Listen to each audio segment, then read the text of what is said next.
Welcome to ज्ञान सेतु और मैं जीवन शर्मा सकलोके स्वागत जानाइछु। आज आमी आलोचना करिम नवम श्रेणी अनुशीलनी 1.3 जो आमी सम्पूर्ण पाठ आलोचना करिम। तो तुमालोके এই ভিডিওটি লাইক करा, शेयर करा, सब्सक्राइब करा, जिमान पारा तुमालोके बन्धुवर्गर माझे शेयर करि दिया जाते सकलोरे सहाय हक। तो बोला आज भिडिओटी आरम्भ करूँ। क्वेश्चन नम्बर 1 दिया आछे तলত दिया संख्याबिलाक दशमिक विस्तृतित प्रकाश करा और प्रतिटोरे दशमिक विस्तृति कि धৰণৰ হ'ব उल्लेख करा। तो यात चोৱা आमार क्वेश्चन नम्बर 1 থকা क्वेश्चनসমূह মই এনেদৰে লিখি লৈছো যাতে সময়ৰ ব্যৱহাৰ নহয়, সময় নষ্ট নহয়। এতিয়া চোৱা 36 ত আমি এক নম্বৰতে দিছো 100 এৰে হৰণ কৰিছো। কি কৰিছো 36 ক 100 এৰে হৰণ কৰিছো। তো আমি কিমান পাইছো 0.36 হয়নে। तो दशमिक विस्तृति केই प्रकार থাকে সেইটো আমি প্ৰথমে বুজিব লাগিব। दशमिक विस्तृति থাকে তিনি প্ৰকাৰৰ। এটা হৈছে পৰিসমাপ্ত। পৰিসমাপ্ত মানে হৈছে দশমিকৰ পিছত যদি অংক শেষ হৈ যায়। ধৰ মই লিখি লৈছো ইয়াত 0.5 দশমিকৰ পিছত কি হৈছে অংক শেষ হৈছে, দশমিকৰ পিছত অংক ওলোৱা নাই। তো ইয়াক কোৱা পৰিসমাপ্ত। অৰ্থাৎ যিবিলাক অংক মানে দশমিকৰ পিছত শেষ হৈ যায় সেইবিলাক কি বুলি কোৱা হয় পৰিসমাপ্ত। গুড। তো ইয়াত চোৱা क्वेश्चन नम्बर 1 दिया আছে दशमिকৰ পিছত দুটা সংখ্যা ওলাইছে নহয়, সংখ্যা শেষ। তো আমি ইয়াত কি লিখিম পৰিসমাপ্ত। পৰিসমাপ্ত লিখিম। বুজি পালা। এতিয়া পৰিসমাপ্ত আৰু কত কত বসোৱা। ইয়াত क्वेश्चन नम्बर 3 তো দিয়া আছে 4.125 অৰ্থাৎ দশমিকৰ পিছত 125 ওলাইছে আৰু দশমিকৰ পিছত শেষ হৈছে, তাৰ পিছত নাই। তো আমি ইয়াত তেতিয়া কি লিখিম পৰিসমাপ্ত। বুজি পাইছা। আৰু কত বসোৱা আৰু কত আছে দশমিকৰ পিছত क्वेश्चन नम्बर 6 ত চোৱা 329 ক 400 যেতিয়া আমি হৰণ কৰো, হৰণ তোমালোকক শিকাব নালাগে, তোমালোকে ক্লাস দশম শ্ৰেণীৰ ছাত্ৰ ছাত্ৰী। গতিকে যদি 329 ক 400 হৰণ কৰো তেতিয়ালে আমি কিমান পাম 0.8225 অৰ্থাৎ দশমিকৰ পিছত 4টা অংক ওলাইছে, তাৰ পিছত অংক ওলোৱা বন্ধ হৈছে মানে পৰিসমাপ্ত ঘটিছে। তো ইয়াক আমি কি বুলি লিখিম পৰিসমাপ্ত। পৰিসমাপ্ত। বুজি পাইছা। এতিয়া চোৱা क्वेश्चन नम्बर 2 চোৱা क्वेश्चन नम्बर 2, 3 আৰু 5 একে। এতিয়া চোৱা 1 ক যদি আমি 11 এ হৰণ কৰো তেতিয়ালে আমি কি পাম 0.090909 এনেকে ওলাই গৈ থাকে। বুজি পাইছা নে। অৰ্থাৎ পৰিসমাপ্ত হোৱা নাই, দশমিকৰ পিছত অংক শেষ হোৱা নাই মানে ৰিপিট হৈ আছে। কিন্তু কেনেকুৱা সংখ্যা ৰিপিট হৈ আছে একে সংখ্যা ৰিপিট হয়। কি সংখ্যা ৰিপিট হৈছে 09 ৰিপিটিং হৈ আছে। যদি আমি একক 11 এৰ হৰণ কৰো তেতিয়ালে 09 ওপৰত 12 চিন দিছো। এই 12 চিনটোৱে বুজাব যে 09 সংখ্যাটো পুনৰাবৃত্তি ঘটিছে। বুজি পাইছানে। তাক আমি পৌনঃপুনিক বুলি কওঁ। তো আমি ইয়াত কি লিখিম অপৰিসমাপ্ত। শেষ হৈছে নে নাই হোৱা তেতিয়া লিখিম অপৰিসমাপ্ত। তাৰপিছত কি লিখিম শেষ হোৱা নাই মানে একে সংখ্যা ওলাই আছে। তো আমি লিখিম পৌনঃপুনিক। পৌনঃপুনিক হলে ইয়াক আমি পুনৰাবৃত্ত বুলিও কওঁ। বুজি পাইছানে। পৰিসমাপ্ত পুনৰাবৃত্তি বুলি ক'লে হ'ব বা পৰিসমাপ্ত পৌনঃপুনিক বুলি ক'লে হ'ব যে দশমিকৰ পিছত শেষ হোৱা নাই সেইটো অপৰিসমাপ্ত হ'ল, আৰু পৌনঃপুনিক মানে হৈছে একে সংখ্যা ৰিপিট হৈ আছে। যদি বেলেগ সংখ্যা ওলায় তেতিয়াহ'লে অপৌনঃপুনিক হ'ব। ঠিক আছে। তো क्वेश्चन नम्बर 4 ত চোৱা 3 ক আমি 13 এ ডিভাইড কৰিছো আৰু পাইছো 0.23076923। চোৱা আকৌ ৰিপিট হৈছে 0.230769 আকৌ 230,769 আকৌ ৰিপিট হ'ব ডট ডট ডট আছে নহয় ৰিপিট হ'ব। অৰ্থাৎ 230,769 ওপৰত কি আছে 12ডাল আছে মানে এই 12ডালে বুজাইছে যে এই সংখ্যা এই 6টা সংখ্যা আকৌ ৰিপিট হৈছে। তেতিয়ালে কি হ'ব দশমিকৰ পিছত অংক শেষ হৈছে নে নাই হোৱা। তেতিয়ালে আমি লিখিম অপৰিসমাপ্ত।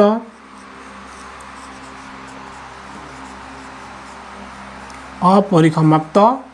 পৌনঃপুনিক। পৌনঃপুনিক এইটো বাৰে বাৰে একেটা যদি আমি পাই থাকো তেতিয়ালে তাক আমি পৌনঃপুনিক বুলি কওঁ। এতিয়া চোৱা क्वेश्चन नम्बर 5 তো একে হৈছে। কি হৈছে দশমিকৰ পিছত 2 ক আমি যদি 11 এ হৰণ কৰো ডিভাইড কৰো তেতিয়ালে 0.18181818 একেবাৰে গৈ থাকিব একে সংখ্যা বাৰে বাৰে। কি সংখ্যা ৰিপিট হৈ আছে 0.18 মানে 18 সংখ্যাটো ৰিপিট হৈ আছে, সেই কাৰণে তাৰ ওপৰত আমি 12 চিন দিছো। য'ত তোমালোকে 12 চিন দেখিবা যাৰ ওপৰত এনেকে 12 চিন লগাই থাকিবা বুজি পাবা সেইটো অপৰিসমাপ্ত পৌনঃপুনিক হয় মানে দশমিকৰ পিছত অংক শেষ নহয়, হৰণ গৈ থাকে গৈ থাকে গৈ থাকে। তো ইয়াত আমি কি লিখিম অপৰিসমাপ্ত।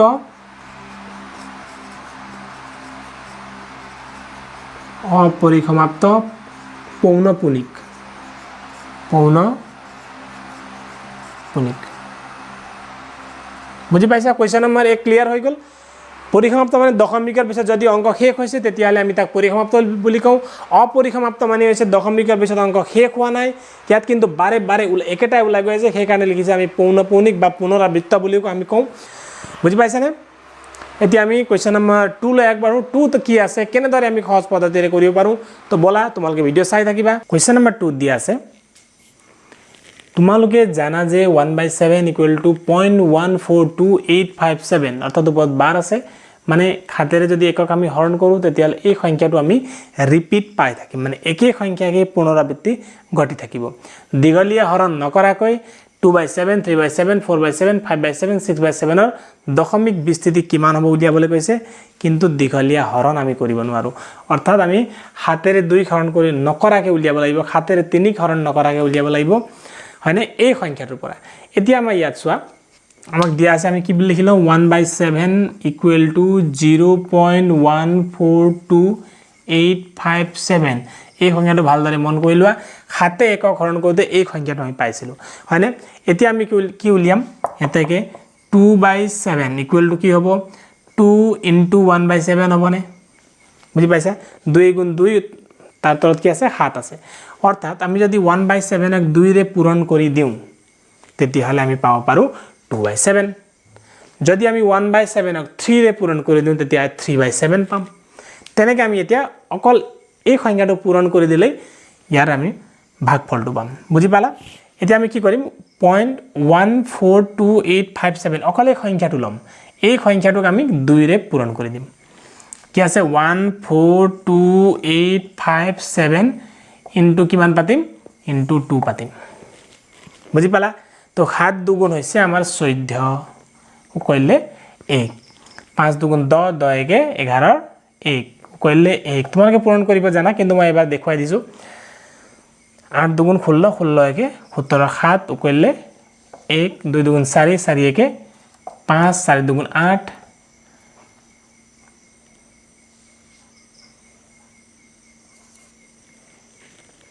2 গুণ 2 অর্থাৎ আমি কি পালো 0.285714 পালো বুজি পালা ইয়াৰ ওপৰত এতিয়া আমি দিউ বাৰ মানে একে সংখ্যাকে পুনৰাবৃত্তি ঘটি থাকিব তাৰ পিছত আমি কি পাতিম 3/7 = 3 * 1/7 বুজি পালা 3/7 উলিয়াবলৈ আমি কি কৰিম 3 * 1/7 কৰিম তো 1/7 আছে আমাক দিয়া আছে এই মানটো ইয়াৰ লগত কিমান পূৰণ কৰিম 3 পূৰণ কৰি দিম সিম্পল 3 পূৰণ কৰি দিলো 7 3 গুণ 21 1 কইলে 2 5 3 15 16 17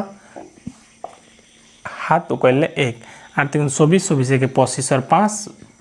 কইলে 2 3 দুগুণ 6 7 8 4 3 গুণ 12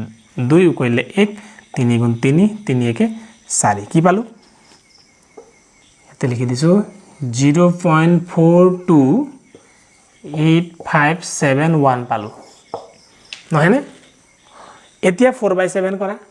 5/7 কৰা 6/7 কৰা ভেৰি যে এতিয়া আমি 4/7 কৰোতে কি পাম ইয়াৰ লগত কি কৰিম 4 * কৰি দিম বুজি পাইছানে কৰিব পাৰিবানে তোমালোকে এন্দাৰে তো যদি এটো বুজি পাইছা তেতিয়ালে কমেন্ট কৰা আৰু মই ইয়াৰ আগৰ কোৱেশ্চনটোলৈ আগবাঢ়ো টু কোৱেশ্চন ভেৰি সিম্পল হয় তোমালোকে মই কোৱাৰ দৰে 5/7 কৰোতে 1/7 লগত 5 * কৰি দিবা আৰু 1/7 ৰ লগত 6 * কৰি দিলে এই মানসমূহ আটাইকেইটা তোমালোকে পাই যাব ইয়াৰ পৰা তো আমি নেক্সট কোৱেশ্চনলৈ আগবাঢ়ো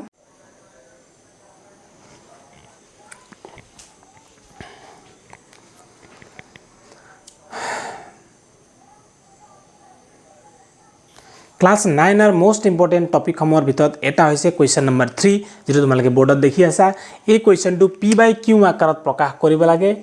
আৰু এই কোৱেশ্চনটোৱে এই চেপ্টাৰটোৰ মানে অনুশীলনী 1 বা 1.3 ৰ কাৰণে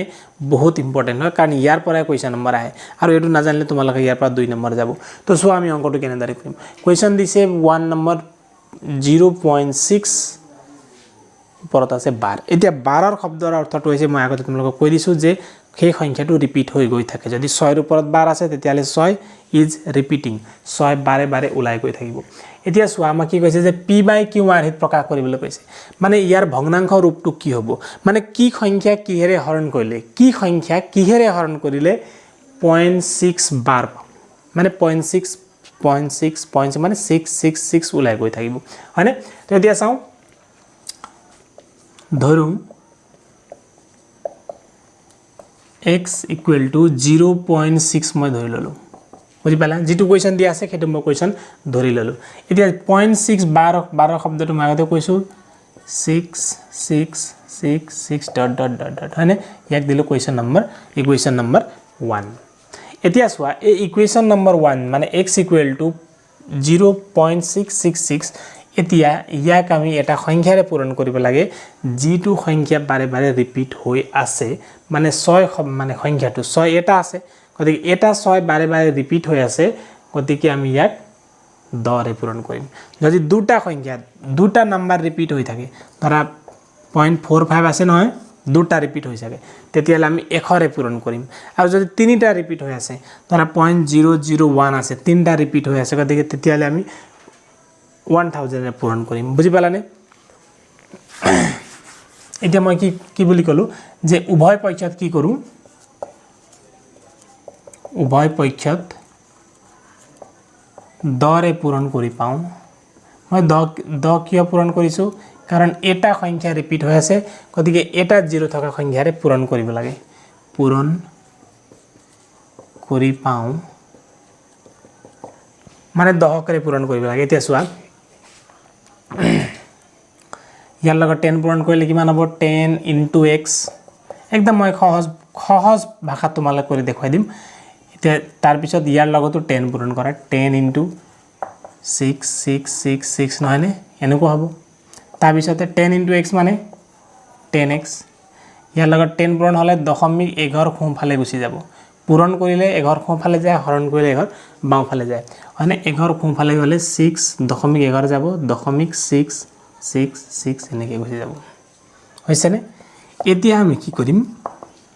6.666 আছে নে এতিয়া আমি এই সংখ্যাটো ভাগ কৰিব লাগে এনেকৈ ভাগ কৰিব লাগে যাতে আমি x ৰ মান পাব পাৰো মানে ইয়াৰ পৰা x ৰ মানটো বিয়োগ কৰি দিব লাগে x ৰ মান হৈছে 0.6666 এই সংখ্যাটোৰ পৰা 0.666 বিয়োগ কৰিলে আমি কি পাম 6 + 0.666 আমি এনেদৰে ভাগ কৰি দিম মানে এই দুটা সংখ্যা পূৰণ হলে এটো হ'ব লাগিব আৰু এই মানটো x ৰ সমান হ'ব লাগিব মানে 6.666 ৰ পৰা সহজ ভাষাত বুজিবলৈ হলে x ৰ মানটো বিয়োগ কৰি দিয়া সিম্পল বিয়োগ কৰিলো ইমান পালো তো 10x equal to 6 plus 0.666 মানে কি হয় x হয় কোৰ পৰা পালো 1 ৰ পৰা মানে 1 নম্বৰ সমীকৰণৰ পৰা পালো তাৰ পিছত 10x equal to 10x minus x কৰি দিয়া x ইয়াত যোগ হৈ আছে ইফালে আহিলে minus hall equal to 6 10x ৰ পৰা x গলে কিমান হ'ব 9x very good 6 হয়নে x equal to 6/9 এতিয়া আমি কটাকটি কৰিব পাৰো নে মানে লঘিষ্ঠ কৰিব পাৰো লঘিষ্ঠ 2 3 ৰে গলে দুবাৰ গল 3 ৰে গলে তিনিবাৰ গল therefore x equal to 2/3 অৰ্থাৎ যদি মই 3 ৰে 2 হৰণ কৰো তেতিয়ালে মই কিমান পাম 0.6666 এনেকৈ গৈ থাকিব এতিয়া চাও কোৱেশ্চন নম্বৰ 2 ত কি দিয়া আছে 0.47 বাৰ এতিয়া বাৰ কাৰ ওপৰত আছে 7 ৰ ওপৰত আছে মানে 7 ৰ ওপৰত আছে মানে এটা সংখ্যা ৰিপিট হৈ আছে গতিকে তেতিয়া আমি 10 ৰে পূৰণ কৰিব লাগিব যদি দুটা সংখ্যা ৰিপিট হয় তেতিয়ালে 1 ৰে পূৰণ কৰিম তিনটা সংখ্যা ৰিপিট হলে 1000 ৰে পূৰণ কৰিম তেনেকৈ গুচি যাম এতিয়া চোৱা ইয়াত কেইটা সংখ্যা পূৰণ সৰি ইয়াত 7 ৰিপিট হৈ আছে ন তেতিয়া আমি ধৰি লম ধৰো x equal to কিমান 0.47 হয়নে 7 ওপৰত আছে বাৰ ইয়াৰ অৰ্থটো হৈছে যে 0.4777 ডট ডট ডট এনেকৈ ওলাই গৈ আছে মানে 7 সংখ্যাটো বাৰে বাৰে ওলাই আছে হেতু কাৰণে 7 ওপৰত বাৰ আছে তেতিয়া আমি কি কৰিম উভয়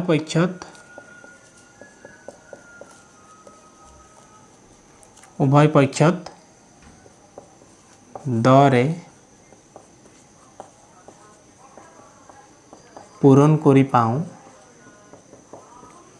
10 পূৰণ কৰি দিয়া দুই ফালে ইয়াৰ লগত 10 পূৰণ কৰিলে কিমান হ'ব 10x হ'ব ইয়াৰ লগত 10 পূৰণ কৰা 10 পূৰণ কৰিলে দশমিক কি হ'ব 11 সোঁফালে যাব মানে 4.77777 এনেকৈ যাবনে 10x প্লাছ এতিয়া মই কি কৈছিলোঁ এই সংখ্যাটোক এনেদৰে ভাগ কৰিব লাগে যাতে xক আমি বেলেগ কৰিব পাৰোঁ মানে এই সংখ্যাৰ পৰা xৰ মানটো সহজ ভাষাত বুজিবলৈ হ'লে বিয়োগ কৰি দিয়া মানে 4.7777 ৰ পৰা 0.4777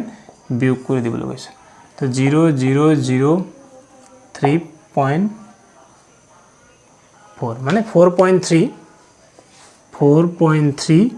প্লাস কি পালো 0.4777 এনেকৈ ওলাই গৈ থাকিব মানে এই দুটা যোগ কৰোঁতে এইটো ওলাব লাগে আৰু xৰ মানটো মানে এই মানটো আমি বেলেগ কৰিম কাৰণ ইয়াত আমি x বুলি পাতি ল'ম 10x equal to 4.3 plus 0.4777 মানে কি হয় x হয় 10x minus x equal to 4.3 বুঝি পালা তো 10x ৰ পৰা x গ'লে কিমান হ'ব 9x equal to 4.3 এতিয়া আমি কি ওলাম x ৰ ভ্যালু ওলাম যেটা আমি ধৰিছো ন x ৰ ভ্যালু ওলাম x equal to 4.3 divide by 9 পূৰণ হৈ আছে ইকুৱেল চিন পাৰলে হ'ব হৰণ তেতিয়ালে আমি therefore x বুলি লিখিব পাৰো এতিয়া চোৱা এই দশমিকটো উঠাই দিয়া দশমিকটো উঠাবলৈ হলে 11 উঠিব নহয় জানো তেতিয়া আমি 10 ৰে পূৰণ কৰিব লাগিব ইয়াৰ লগত 10 পূৰণ কৰিলে তলৰ সংখ্যা মানে হৰৰ লগত 10 পূৰণ কৰিব লাগিব তো 43 ৰ সৈতে 10 পূৰণ কৰা 4.3 ৰ সৈতে 43 হল তো 90 ৰ সৈতে 9 ৰ সৈতেও 10 পূৰণ কৰিব লাগিব তেতিয়া হ'ব 90 বুজি পাইছা নে তো এইটো হ'ব আমাৰ आंसर এতিয়া চাও কোৱেশ্চন নম্বৰ 3 কি দিয়া আছে 3 দিয়া আছে 0.001 ৰিপিট ওপৰত বাৰ আছে তেতিয়ালে কি হ'ব ৰিপিট হ'ব তেতিয়ালে আমি ধৰু x equal to 001 ওপৰত কি আছে বাৰ equal to কিমান লিখিব পাৰিম 001 001 এনেকে চলি থাকিব তেতিয়া হলে কি হ'ব কিমান পূৰণ কৰিব লাগিব তিনটা 0 আছে মানে দশমিক চোৱা 1 2 3 যাব লাগিব তেতিয়া হলে 1000 ইনটু কৰিব লাগিব কাৰণ তিনটা সংখ্যা ৰিপিট তেতিয়া হলে হ'ব 1000x মানে দুই ফালে আমি কি কৰিলো 1000 পূৰণ কৰিলো ইয়াৰ লগত 1000 পূৰণ কৰিলে হলে 1000x হোম ফালে 1000 পূৰণ কৰা তেতিয়া 1000 পূৰণ কৰিলে 3 ঘৰ গুছি যাব 1 ঘৰ 2 ঘৰ 3 ঘৰ মানে মই এবাৰ দেখুৱাই দিছো তোমালোকক 001 এনেকে 1000x equal to 1 2 3 নহয় 1 2 3 ঘৰ মানে দশমিকত আহিব ইয়াত বহিব তেতিয়া দশমিক যদি ইয়ালৈ গুছি যায় তেতিয়া কিমান হ'ব 1.001 এটো ইয়ালৈকে বুজি পালা তাৰ পিছতে 1000x প্লাস এতিয়া আমি ইয়াক কেনেকৈ লিখিব পাৰো 1 প্লাস 0.001 এনেদৰে লিখিব পাৰো কাৰণ এই দুটা যোগ হলে কিমান হ'ব এইটো হ'ব আৰু এই মানটো কি হয় x ৰ মান হয় হয়নে তো x ৰ মানত আমি এতে কি লিখিম আগৰ দৰে x বুলি লিখিম 1 প্লাস এই মানটো আমি লিখিম x তো 1000x minus x equal 1 1000x over x গলে 9999x 999x equal to 1 তো আমি x equal to লিখিব পাৰো 1/999 হয়ছে নে কোৱেশ্চন নম্বৰ 4 দিয়া আছে 0.54 অৰ্থাৎ 54 কি হৈছে ইয়াত সংখ্যা 54 হৈ আছে ৰিপিট অৰ্থাৎ পুনৰাবৃত্তি ঘটি আছে তো আমি ইয়াত ধৰু x equal to 0.54 বার হয় না তো 0.54 বার হলে আমি কি লিখিব পাৰো 0.54 5 4 5 4 এনেকৈ 5 4 ওলাই গৈ আছে আমি ইয়াক লিখো ইকুৱেশ্যন নম্বৰ 1 বুলি দিওঁ এতিয়া চোৱা ইয়াত কেইটা সংখ্যা ৰিপিট হৈ আছে দুটা সংখ্যা ৰিপিট হৈ আছে মই তোমালোকে আগতেও কৈছো যে যদি দুটা সংখ্যা ৰিপিট হৈ থাকে বা একেৰাহে ওলাই থাকে তেতিয়ালে আমি তাৰ লগত 100 পূৰণ কৰিব লাগিব তো আমি ইয়াৰ লগত দুই পক্ষে কি কৰিম 100 পূৰণ কৰিম বুজি পাইছা 100 into x হলে 100x equal to 100 into 0.545454 এনেকৈ ওলাই গৈ থাকিব তো 100x equal to ইয়াৰ লগত 100 পূৰণ হলে কি হ'ব দশমিক দুঘৰ সোঁফালে গুচি যাব অৰ্থাৎ 54.54 ওলাব তো আমি লিখিব পাৰোঁ 54.54 দশমিক কি হৈছে দুঘৰ সোঁফালে গৈছে কাৰণ 100 পূৰণ কৰা আছে নহয়নে 54.5454 এনেকৈ ওলাই গৈ থাকিব এতিয়া আমি কি কৰিম 54.5454 পৰা x ৰ মানটো আমি বেলেগ কৰিম অৰ্থাৎ ইয়াৰ পৰা এই x ৰ মানটো বিয়োগ কৰি দিছো 54.5454 ৰ পৰা 0.5454 যদি বিয়োগ হয় তেতিয়ালে কিমান থাকিব 54 প্লাস 0.545454 থাকিব তো বাওঁচাইডে থাকিব 100x হয়নে তো 100x ইকুৱেল টু কিমান পাম 54 আছে না তো 54 মানে এটো মান সেম থাকিব 0.545454 মানে আমি x বুলি ধৰিছিলো ন তো আমি ইয়াত x বুলি পাতি দিও এতিয়া 100x minus x x যোগ হৈ আছে বাওঁফালে আহিলে বিয়োগ হ'ব ইকুৱেল টু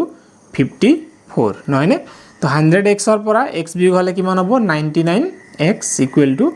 54 এতেকে x ইকুৱেল টু আমি কি পাম 54/99 অৰ্থাৎ 99 এৰ যদি আমি 54 ক ডিভাইড কৰো তেতিয়ালে আমি কিমান পাম 0.545454 এনেকৈ ওলাই গৈ থাকিব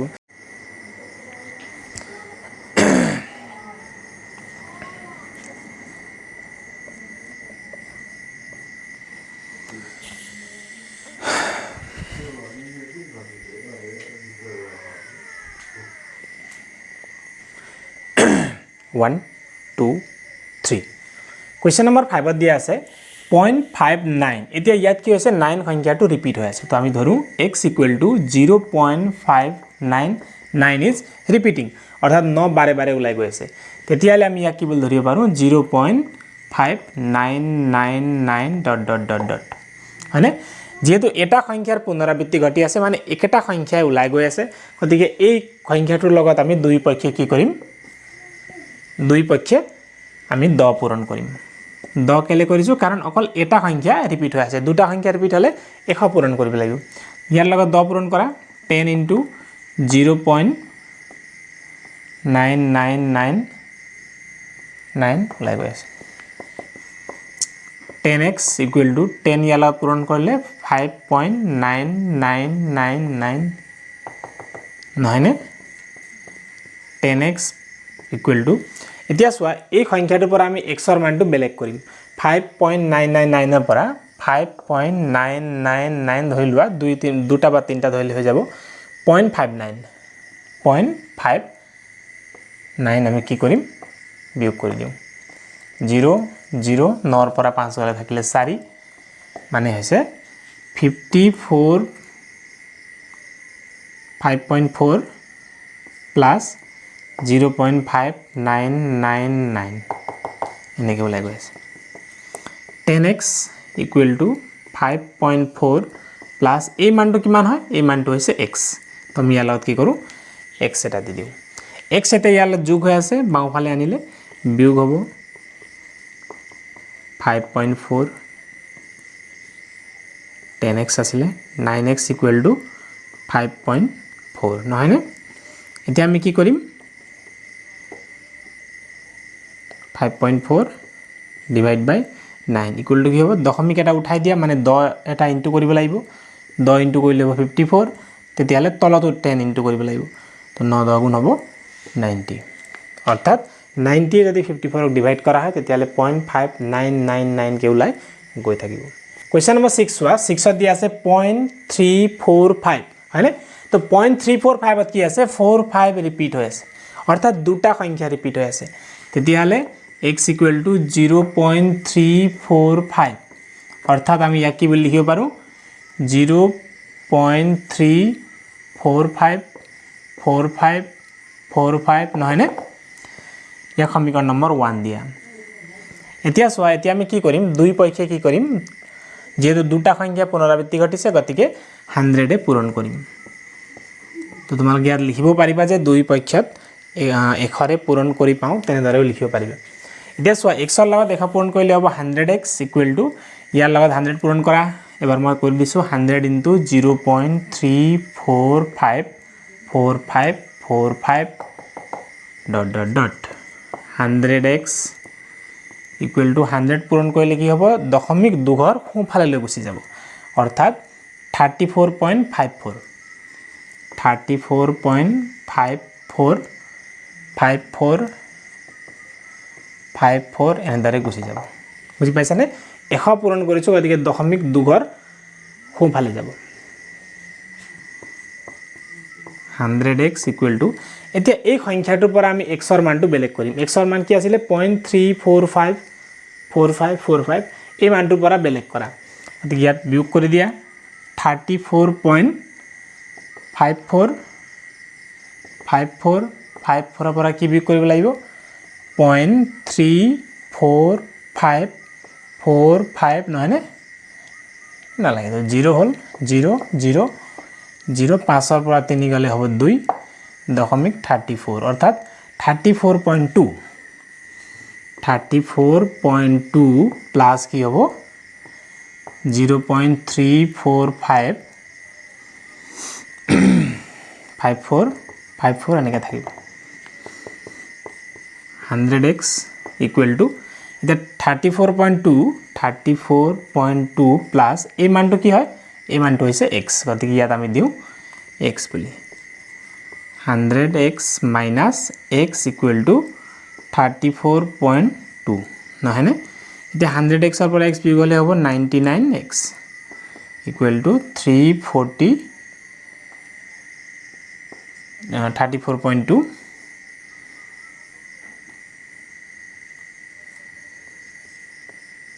x equal to 34.2 divided by 99 মানে 34.2 লগত 10 পূৰণ হ'ব তেতিয়াহলে 99 ৰ লগত 10 পূৰণ কৰিব লাগিব তো 342 divided by 990 এতিয়া কোৱেশ্চন নম্বৰ 7 লৈ যাওঁ কোৱেশ্চন নম্বৰ 7 ত দিয়া আছে 32.1235 এতিয়া 35 ৰ ওপৰত আছে বাৰ তেতিয়াহলে তোমালোকে কোৱা কিমান পূৰণ কৰিব লাগিব যেহেতু দুটা সংখ্যা ৰিপিট হৈ আছে গতিকে পূৰণ কৰিব লাগিব 100 নহয়নে এতিয়া ইয়াৰ লগত 100 পূৰণ কৰা আমি ধৰি লৈছো x equal to 32.1235 bar অৰ্থাৎ 35 ৰিপিট হৈ আছে বাৰে বাৰে ওলাই গৈ আছে তেতিয়া আমি কি কৰিম দুই পক্ষত 100 এ পূৰণ কৰিম তো বাওঁফালে 100 পূৰণ কৰিলে x ৰ লগত 100x হ'ব আৰু 32.1235 ৰ লগত 100 পূৰণ কৰি দিয়া 100 into 32.1235 35 নহয়নে গৈ থাকিব 100x equal to এতিয়া 100 পূৰণ হৈছে গতিকে দুঘৰ সোঁফালে গুচি যাব 32.1235 এনেকৈ গুচি যাব 100x equal to এতিয়া 32.3212 মানে 3212 ইয়াৰ পৰা এই সংখ্যাটো আমি বেলেগ কৰিম তো বেলেগ কৰিবলৈ যাওঁতে মই বিয়োগ কৰি দিছো 3212.3535 ৰ পৰা কি বিয়োগ কৰিম 32.1235 আমি বিয়োগ কৰিব লাগিব তো 5 ৰ পৰা 2 গলে হ'ব 3 3 পৰা 1 গলে হ'ব 2 দশমিক এতিয়া 2 ৰ পৰা 2 গলে 0 11 পৰা 8 গলে 11 পৰা 3 গলে হ'ব 8 1 আৰু 3 3180.23 প্লাস কি হ'ব 32.1235 dot dot dot dot তেতিয়া আমি কি বুলি লিখিব পাৰো 100x equal to 3180.23 প্লাস এই মানটো কিমান হয় এই মান সমান আমি x বুলি ধৰি লৈছো তো আমি লিখি দিও x তো ইয়াত তোমৰা লিখিব পাৰিবা 1 ৰ পৰা বুলি হেতু কাৰণে আমি সমীকৰণ নম্বৰ 1 দিছিলো তো বাকিবোৰৰ ক্ষেত্ৰত তোমালোকে পাতি লবা এতিয়া চোৱা ax এতিয়া আমি কি কৰিম আগৰ দৰে ইয়াৰ পৰা বিয়োগ কৰি দিম 100x minus x equal to 3180.23 হয়নে 99x equal to 3180.23 x equal to 3180.23 divided by 99 equal to 3180 এতিয়া ইয়াৰ লগত আমি পূৰণ কৰিম 100 ওপৰ লগত কাৰণ দুঘৰ আগত আছে দশমিক গতিকে 100 পূৰণ কৰি দিলে দশমিক নাই কি হ'ব এতিয়া ইয়াত যেহেতু 100 পূৰণ কৰিছো ইয়াৰ লগত 100 পূৰণ কৰিম তেতিয়া হলে দুটা 0 আহি যাব তো 318023 divided by 9900 এই ইয়াক যদি হৰণ কৰে তেতিয়া হলে আমি এই মানটো পাম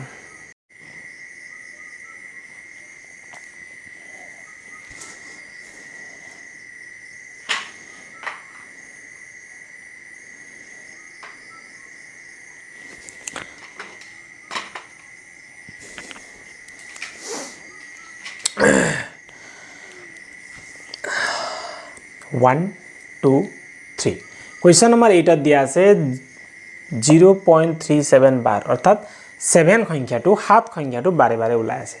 এতিয়া সোৱা যেহেতু এটা সংখ্যা ওলাই আছে এটা আমি ধৰি ললো x equal to 0.37 bar হয়নে তো 37777 এনেকে ওলাই গৈ আছে তেতিয়ালে আমি লিখিব পাৰো উভয় পক্ষত কিমান পূৰণ কৰিম 10 ইনটু কৰিম তো 10 ইনটু x হলে 10x এটা ইয়াৰ লগত 10 পূৰণ কৰা 10 into 0.3777 ... 10x equal to 10 পূৰণ কৰিলে দশমিক কি হ'ব এবাৰ এঘৰ সোঁফালে যাব তেতিয়ালে 3.7 এনেকে হ'ব তাৰ পিছত আগৰ দৰে কৰা এতিয়া এই সংখ্যাৰ পৰা x ৰ মানটো বেলেগ কৰা 3.777 ৰ পৰা 0.377 বিয়োগ কৰিব লাগিব 0 হ'ব 0 হ'ব হাতৰ পৰা 3 গলে হ'ব 4.3 মানে 3.4 যোগ 0.3777 ... নহয় নে এতিয়া আমি সমীকৰণ ইয়াক 1 বুলি দিব পাৰো সমীকৰণ নম্বৰ 1 তাৰ পিছতে 10x equal to 3.4 plus এই মানটো কিমান হয় x ৰ হয় তো ইয়াত ঠাইত আমি লিখিম x তোমালোকে ইয়াত লিখি দিব পাৰিবা 1 ৰ পৰা বুলি হয়নে 10x minus x মানটো কি হৈছে যোগ হৈ আছে বিয়োগ কৰি লওঁ equal to 3.4 10x over x গলে 9x equal to 3.4 x equal to 3.4 divided by 9 এতিয়া এই দশমিকটো উঠাবলৈ চোৱা এই দশমিকটো উঠাবলৈ হলে আমি কি কৰিম ইয়াৰ লগত 10 এটা পূৰণ কৰি দিম তো 34 হ'ব হয়নে এতিয়া 9 ৰ লগত 10 পূৰণ কৰিব লাগিব গতি কি হ'ব 9 10 গুণ 90 90 এতিয়া চোৱা এই অংকটোক তোমালোকে এতিয়া লঘিষ্ঠ কৰিব পাৰিবা লঘিষ্ঠ মানে সৰু কৰিব পাৰিবা তো 2 ৰে মই যদি কাটি দিও তেতিয়ালে 17 টাইমছ যাব আৰু যদি ইয়াক 90 ক 2 ৰে হৰণ কৰিলে যাব 45 তো আমি 17/45 বুলিও লিখিব পাৰো বুজি পাইছানে